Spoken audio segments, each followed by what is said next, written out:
Olá pessoal, sejam bem-vindos à nossa aula de número 5 do nosso curso de Liderança Estratégica e hoje nós vamos definir com mais pormenores o conceito de liderança estratégica. Mas eu queria começar nossa aula com um pensamento para fazer você refletir.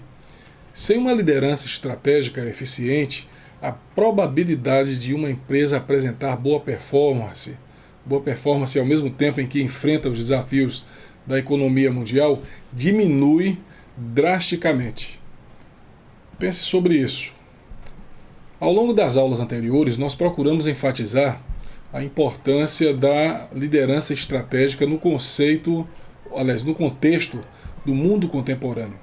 E a liderança estratégica, ela é uma perspectiva supra-estilos de liderança, isto é, pode-se exercer um determinado estilo de liderança sendo ou não um líder estratégico.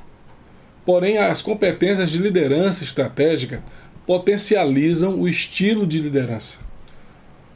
O que nós pretendemos explanar para vocês na nossa aula de hoje tem o intuito de instigar você a refletir sobre as perspectivas e competências do líder estratégico para que você possa, no exercício da liderança, desenvolver todo o seu potencial profissional e pessoal, entendendo que não existe o líder perfeito, mas sim aquele que se esforça para desempenhar da melhor forma possível a nobre missão de influenciar corações e mentes. Os líderes eles podem ser reunidos em três grupos, que são os visionários, os líderes gerenciais e os líderes estratégicos. Nós vamos falar um pouquinho sobre as características desses três perfis. Começando aqui pelos líderes estratégicos, eles são aqueles que combinam em si a sinergia, a liderança gerencial, a liderança visionária. São pessoas que enfatizam comportamento ético e decisões baseadas em valores. Eles supervisionam responsabilidades operacionais rotineiras e estratégicas de longo prazo. São pessoas que formulam e implementam estratégias para impacto imediato e manutenção de metas de longo prazo para garantir a sobrevivência, o crescimento e a viabilidade de um projeto que está sendo executado. São pessoas que possuem expectativas grandes e otimistas em relação à performance de seus superiores, de seus pares, subordinados e deles próprios. Valem-se de controle estratégico e financeiro, dando ênfase ao estratégico. Eles utilizam e alternam o uso de conhecimento tácito e explícito em relação ao indivíduo e à organização. Usam padrões de pensamento linear e não linear. São líderes que acreditam na adoção de estratégias, isto é, suas decisões estratégicas fazem diferença em relação às suas organizações e ambientes de trabalho. Bem, pessoal, os líderes visionários são proativos, moldam ideias, mudam o que as pessoas pensam ser desejável, possível e necessário. Eles trabalham para aprimorar estratégias e novas abordagens para resolver problemas antigos. Eles ocupam cargos de alto risco, preocupam-se com ideias, relacionam-se com as pessoas de maneira intuitiva e compreensiva, sentem-se alienados de seu ambiente de trabalho, trabalham nas organizações, mas não fazem parte delas. A percepção que têm de si próprios não é vinculada ao trabalho. Eles influenciam atitudes e opiniões das pessoas dentro da organização, preocupam-se em garantir o futuro da organização, principalmente por meio do desenvolvimento e gerenciamento de pessoas. São mais ligados à complexidade, à ambiguidade e à sobrecarga de informações. São comprometidos com tarefas multifuncionais e integradoras. Sabem menos do que os especialistas de sua área funcional, são mais propensos a tomar decisões baseadas em valores. Os líderes visionários estão mais dispostos a investir em inovações e em capital humano e a criar e manter uma cultura eficiente a fim de assegurar a viabilidade em longo prazo.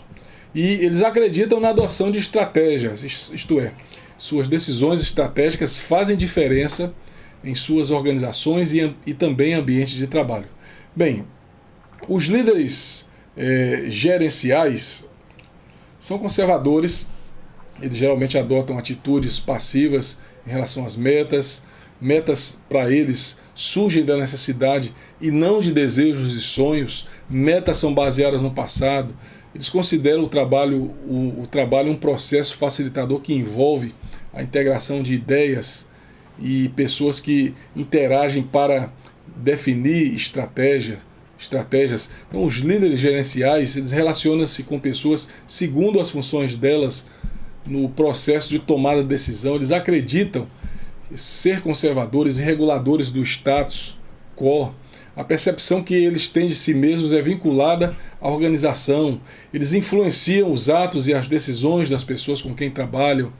Concentram-se em gerenciar a troca e a combinação de conhecimento explícito e garantem o cumprimento de procedimentos de operação. Valem-se do pensamento linear. Eles são especialistas na sua área funcional. Preocupam-se e sentem-se bem com áreas funcionais de responsabilidade.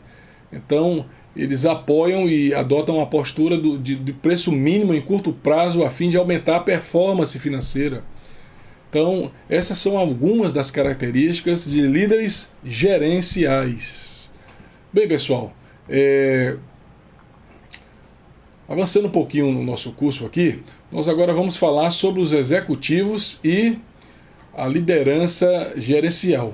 Para Glenn Howard, que é um pensador, a maioria dos executivos exerce a liderança gerencial. Segundo ele, por várias razões, as organizações elas treinam seus funcionários de maneira implícita e explicitamente para serem líderes gerenciais. As organizações empresariais diversificadas em vários negócios tendem a fazer isso. Governos enfatizam ainda mais esse estilo de liderança. Com relação aos líderes visionários, esse autor destaca que a liderança visionária tem sido divulgada como a solução para as organizações. Mas é importante complementar que, infelizmente, os líderes visionários não são aceitos facilmente pelas organizações. E se não tiverem o apoio de líderes gerenciais, podem ser inadequados. Além disso, recorrer a líderes visionários pode representar riscos. A liderança visionária ela exige autoridade para influenciar o pensamento e as atitudes das pessoas, o que significa delegar poderes e implica também correr riscos em várias dimensões. De acordo com esse pensador, os líderes estratégicos eles diferem dos gerenciais e dos visionários. Os estratégicos eles sonham e tentam concretizar seus sonhos, sendo uma combinação do líder gerencial, que nunca sonha, e do visionário, que apenas sonha. Então o líder estratégico ele é o meio termo, ele é o equilíbrio de toda essa conceituação, e provavelmente ele criará mais valor que a combinação de um líder que seja apenas visionário ou de um líder que seja apenas gerencial. Os gerenciais eles buscam a estabilidade financeira da organização em curto prazo e, consequentemente, mantêm o status quo e não querem investir em inovações que possam mudar e aumentar os recursos da organização em longo prazo. Já os líderes visionários eles procuram a viabilidade em longo prazo da organização, querendo mudar e inovar a fim de criar valor em longo prazo. E esse pensador que eu citei, o Howard, ele complementa que um líder estratégico provavelmente criará mais valor que a combinação de um líder visionário e de um líder gerencial. E como eu disse agora há pouco, os executivos eles têm uma grande tendência de exercer lideranças gerenciais. Mas nós defendemos aqui o ponto de vista de que a liderança estratégica ela junta em si as melhores características da liderança gerencial e da liderança visionária. Bem, pessoal, no seu artigo tem um pensador chamado Glenn e ele apresenta um contínuo duplo das lideranças gerencial, visionária e estratégica, que nós estamos mostrando aí de uma maneira mais adequada nessa figura aí ao lado.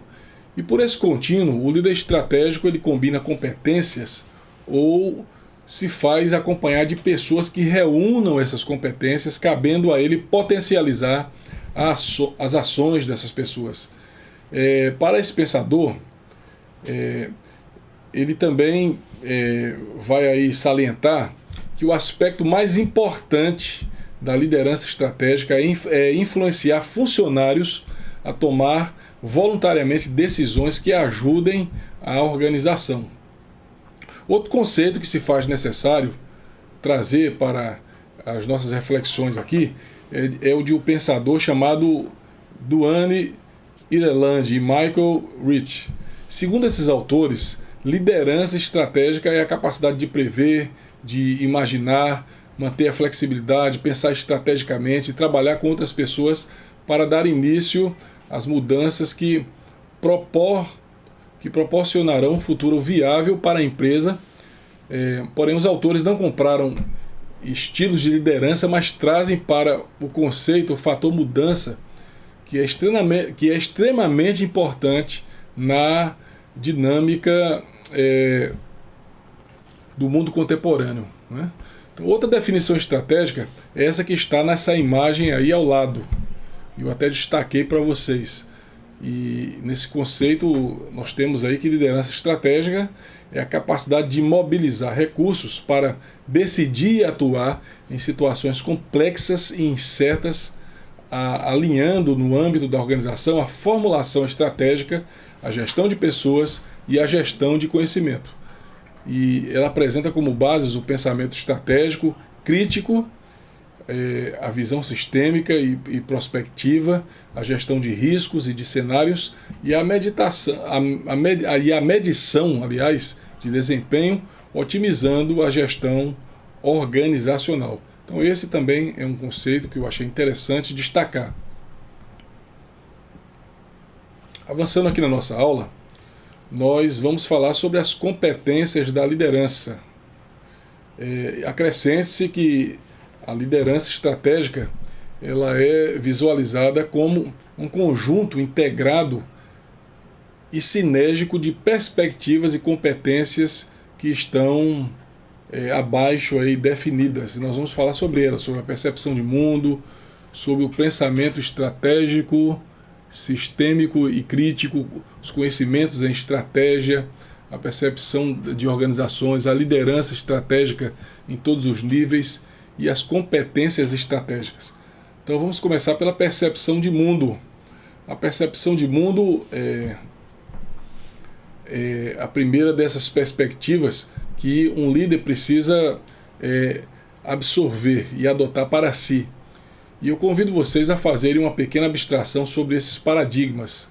Segundo o dicionário de Aurélio, paradigma nada mais é do que um modelo ou um padrão. É estabelecido individualmente ou pode ser também estabelecido por coletividades. E no caso dos paradigmas individuais, a gente até empregaria uma metáfora comparando a forma como vemos o mundo por intermédio de nossas lentes internas. E essas lentes são fruto de nossas vivências, de nossas experiências, amadurecidas em repetições e comportamentos, e a partir desse olhar, é a partir desse olhar que pode ser empregado para o bem ou para o mal. Quando nós estabelecemos, com base em tudo isso aí, nosso conceito e nossos preconceitos. Bem, pessoal, vejam aí essa figura. Antes da gente prosseguir na exposição da nossa aula, eu gostaria muito que você atentasse para essa imagem e eu gostaria que você fixasse o seu olhar nela por alguns instantes, pelo menos uns 10 segundos, eu vou esperar. E eu pergunto para você o que é que você está percebendo aí nessa imagem. Olhe bem para essa imagem. O que é que você está vendo nessa imagem? Caso você tenha visto uma jovem ostentando um colar, você está certo. Agora, se você enxergou uma idosa olhando para baixo com o queixo proeminente, eu também afirmo que você está certo. E afinal, qual é a conclusão? Observando essa imagem, a gente percebe que as situações, as realidades, elas podem ser vistas de pontos diferentes. Aliás, essa expressão ponto de vista representa a vista de um ponto. É a vista dos demais. E esta é uma razão, aliás, é uma das razões de tantos conflitos dentro e fora das organizações. Esse pequeno exercício que a gente acabou de fazer nos leva a refletir o quanto os nossos paradigmas podem nos levar a conclusões equivocadas. E mais que isso, a nossa percepção de mundo, caso seja míope, em razão das disfunções de nossas lentes internas, poderá nos limitar em nossa visão estratégica. E assim, pessoal, o líder estratégico ele precisa ter a humildade de rever seus conceitos, de ouvir e de exercitar a mudança de lentes para poder prospectar. Mais à frente, nós vamos abordar o emprego de cenários no processo decisório e vamos ver que trabalhar com cenários é extrapolar a realidade. E nós conseguiremos fazer isso se começarmos a quebrar alguns dos nossos paradigmas pessoais. A partir da quebra desses paradigmas, o líder estratégico ele poderá passar a perceber o mundo de uma maneira mais clara, entendendo inclusive que um fato tem consequências no seu entorno, mas repercute em muitas outras áreas de influência. E fazer esse exercício de mapear as ondas de um fato é uma maneira de se extrapolar a realidade, é um caminho para os cenários possíveis que surgem numa liderança. Então perceber o que a maioria não percebe pode ser um dom, mas ressaltamos que é possível aprender a exercitar a imaginação na percepção dos fatos. Quando um líder passa a fazer isso nas várias áreas que compõem seus ambientes organizacionais, ele começa a formar um quadro que certamente irá auxiliá-lo na formulação das suas decisões. E uma das vantagens em se trabalhar com cenários é a possibilidade de poder identificar os fatos que podem ser portadores de futuro, ou seja, fatos que poderão impactar a organização meses, às vezes anos depois. Bem, pessoal, avançando aqui na nossa aula, nós vamos falar um pouquinho sobre o pensamento estratégico, sistêmico e crítico. E por essa perspectiva, o líder estratégico ele deve procurar desenvolver os pensamentos estratégico, sistêmico e crítico no dia a dia. Existem hoje à disposição dos executivos e demais líderes organizacionais grande quantidade de instrumentos e ferramentas de gestão e nós salientamos, no entanto, que as mesmas poderão ser melhor empregadas se houver investimento no desenvolvimento do pensamento, nas suas especificidades estratégicas, sistêmicas e críticas. Então essas competências, ao serem desenvolvidas, potencializam o emprego das ferramentas e instrumentos de gestão.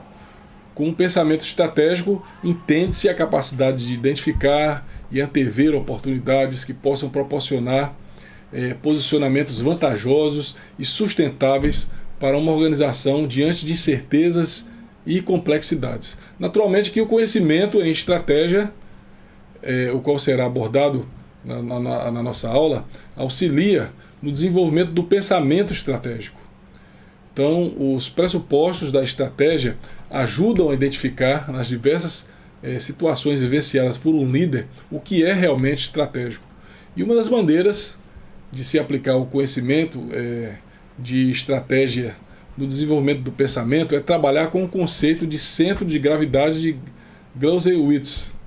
Então, o conceito de centro de gravidade desse pensador é oriundo da área militar, mas pode ser aplicado em outras áreas. Na esfera militar, busca-se, por intermédio de atividades de inteligência, identificar os centros de gravidade do oponente. A esses centros serão concentrados os esforços, porque uma vez atingidos, avariados, debilitados ou limitados em suas ações, determinam a derrota ou afastamento do oponente das contendas. Os centros de gravidade não são necessariamente espaços físicos. Podem se constituir em materiais com valor agregado, como por exemplo os minérios, ou podem ser encontrados no atual mundo plano em ideias, conhecimentos, dados, talentos. Usa-se o conceito de centro de gravidade em diversas situações, como por exemplo em uma negociação, e nesse caso sempre são comparados os nossos centros com o da outra parte ou partes, e esse conceito é também aplicado na área política para a solução de questões diplomáticas. De forma sumária, pode-se dizer que, por similaridade, um líder estratégico, pessoal, ao se adaptar com uma situação que pode ser uma ameaça ou uma oportunidade, ele deve se concentrar na identificação e na análise do seu centro de gravidade. E essa análise ela é confrontada com os objetivos estratégicos vigentes, buscando se mapear possíveis impactos positivos ou não. E a partir daí, ele direciona os seus próprios esforços ou orienta os esforços da sua equipe para o aproveitamento da oportunidade ou solução de um problema existente. Dessa análise, constroem-se pequenos cenários e identificam-se, inclusive, estratégias emergentes ou ações para a correção dos rumos, que é o que a gente chama de PCDA. Já falamos até sobre isso numa aula anterior. Além do pensamento estratégico, o líder ele deve procurar também desenvolver o pensamento sistêmico, o qual pode ser entendido como uma visão interdisciplinar das lideranças sobre um determinado problema ou situação. E o pensamento sistêmico ele surgiu como uma reação à racionalidade científica, não é a sua negação, mas acrescenta elementos subjetivos e de várias ciências na análise de uma situação ou problema. Pode-se dizer, no nível individual, que o líder precisa desenvolver a utilização dos dois hemisférios cerebrais, a razão e a emoção, em equilíbrio para analisar, no caso, as questões, os problemas e os conflitos colocados.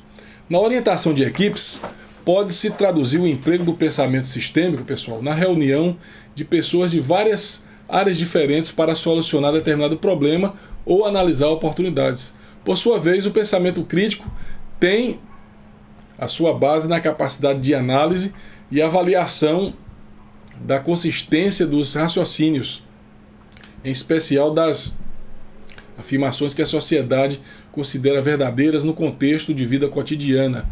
Então, as avaliações podem ser feitas por meio da observação, da experiência, do raciocínio ou de métodos científicos. Os especialistas indicam que o líder, como pensador crítico, ele reconhece e evita os preconceitos cognitivos, ele identifica e caracteriza argumentos, avalia as fontes de informação e argumentos. Então, ter pensamento crítico não significa pensar de forma pessimista, com predisposição a encontrar erros. Essa forma de pensar questionadora evita, assim dizendo, o conformismo. E, por isso, pode-se desenvolver o próprio pensamento ou o pensamento dos integrantes da equipe ao fomentar de maneira sadia, evitando os conflitos, as contradições nas soluções de problemas e aproveitamento de oportunidades. Enfim, os líderes estratégicos devem ter em mente que necessitam para o exercício de uma efetiva liderança da integração dos 3 tipos de pensamento que foram expostos. Vamos avançar aqui, pessoal. Ainda falando sobre as competências da liderança, vamos falar de conhecimentos em estratégia.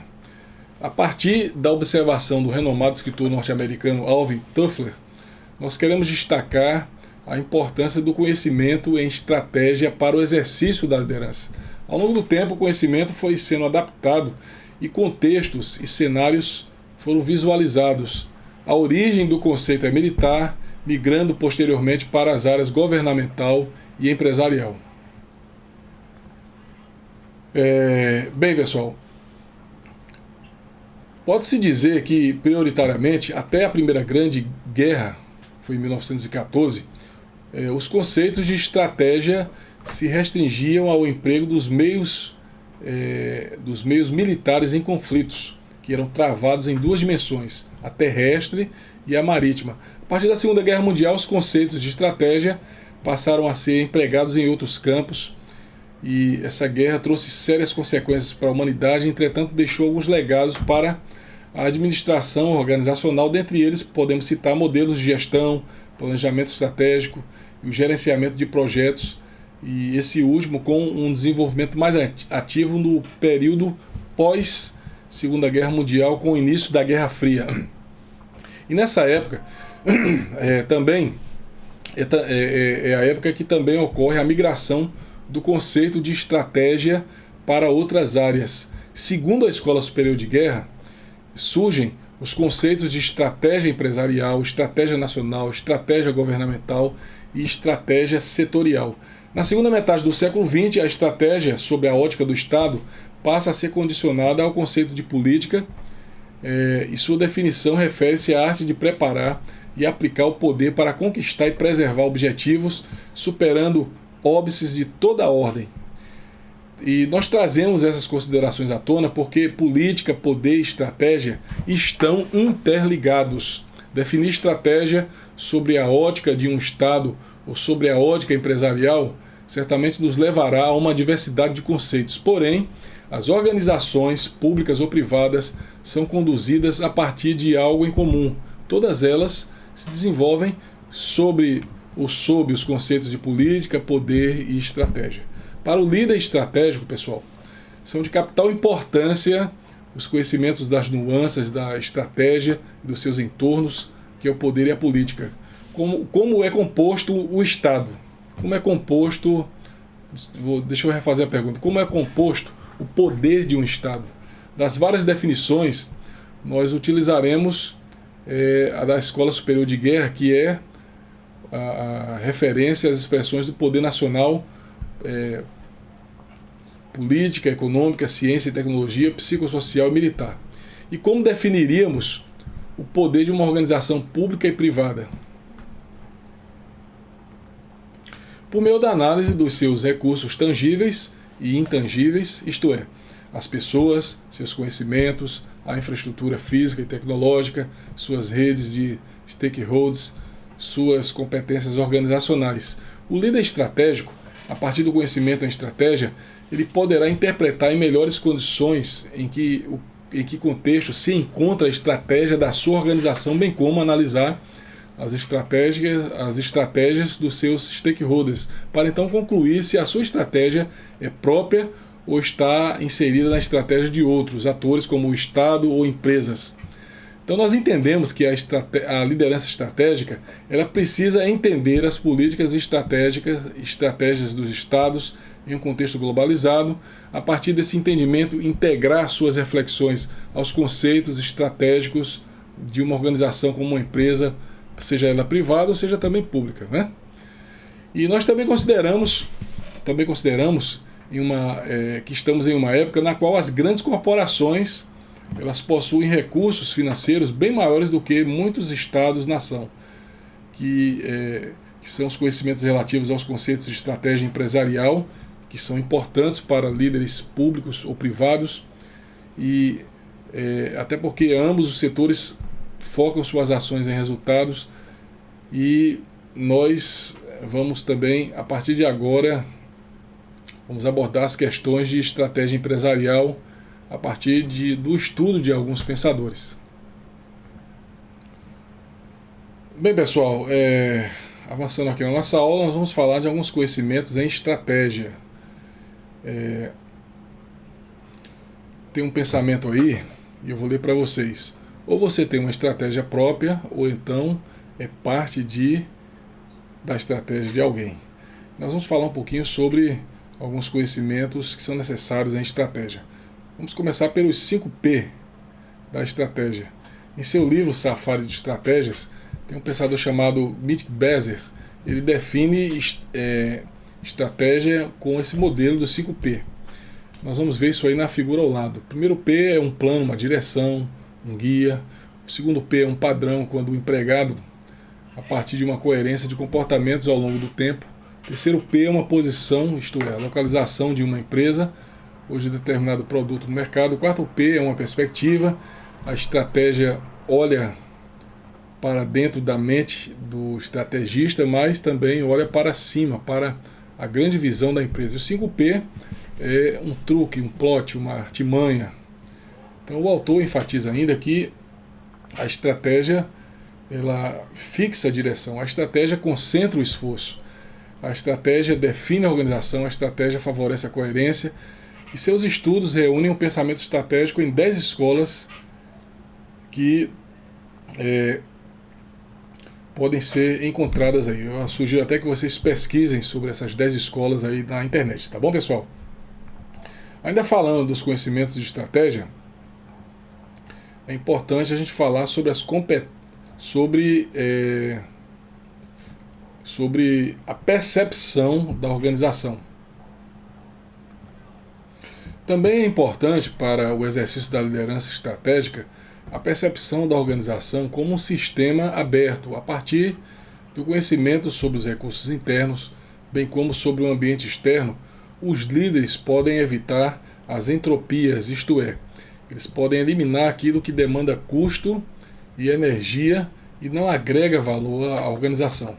Então, pessoal, a percepção acurada sobre a organização e seu ambiente permite ainda ao líder entender sua arena de competição e identificar as expectativas dos stakeholders. E a figura ao lado ilustra bem essas concepções que eu acabei de citar. Bem, pessoal, avançando nas competências da liderança, nós vamos falar sobre a liderança estratégica em todos os níveis da organização. A Escola do Pensamento Estratégico trouxe para os teóricos da administração conceitos sobre organizações que aprendem. E nessa escola destacam-se as considerações de pensadores como Prahaude e Hamel sobre capacidades dinâmicas. Para esses autores, a vantagem competitiva das empresas está em suas competências centrais, e a competência central ela é consequência do aprendizado coletivo da organização.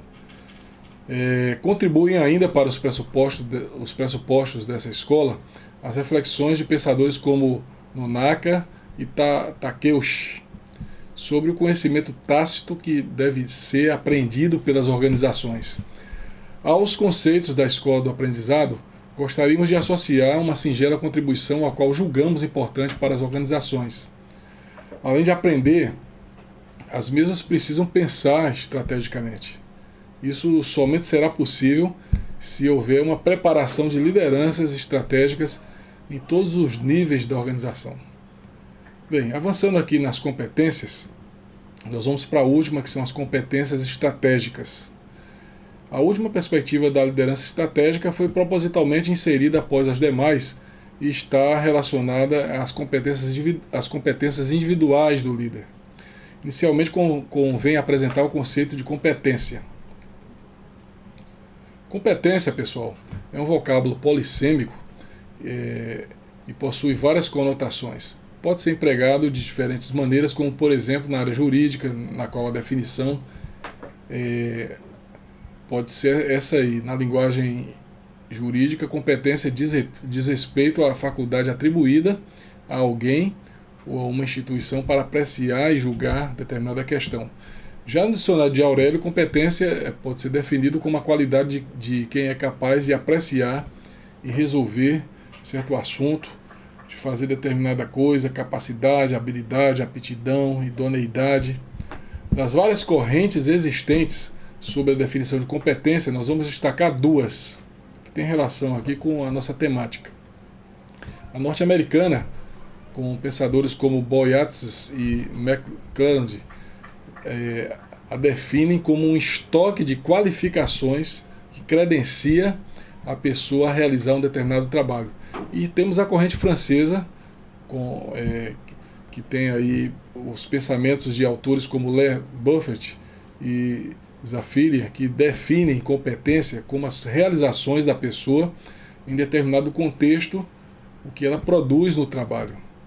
Então pode-se acrescentar a essas definições as dimensões de competências que esses autores aí eles deixam para a gente. Ok, pessoal?